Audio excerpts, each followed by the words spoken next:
Nginibingelele ekhaya lamaphupho. Uma umusha la ekhaya sicela ukuthi ushaye u-subscribe ukuze ngokulandelayo ungaphuthelwa uma sifaka ividiyo. Ukubaluleka-ke kokuthi u-subscribe, senzela ukuthi uma ubuza umbuzo kwi-comment, sithi masibuya nevidiyo eyimpendulo, i-notification izongena kumakhalekhukhwini wakho, ebese ividiyo-ke uyayibona ngokushesha kanjalo.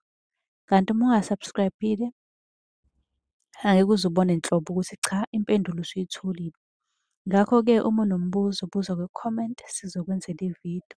Uyakwazi futhi ukusi-inbox-a lapha ku-TikTok, usi-follow-we, inbox ucele inombolo ka-WhatsApp ozobuza njalo kuyona ekuseni uma-ke kukhona isibonakaliso obenaso. Nokubaluleka nje kokuthi-ke uwazi ukuthi ngabe lokho osuke ukuphuphile kubika ukuthini.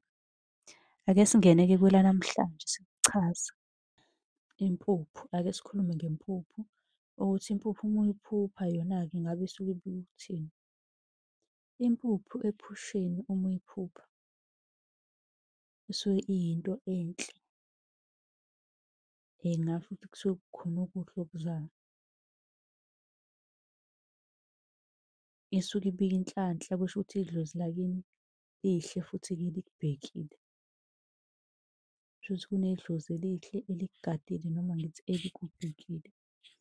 Uma unombuzo sicela ubuze kwi-comment sizokwazi ukuthi sikwenzele eyakho ividiyo ngalo mbuzo owubuzile. U-subscribe ku-YouTube ngoba ividiyo yempendulo siyifaka khona ku-YouTube. Usi-follow-we ku-TikTok ucele inamba ku-inbox.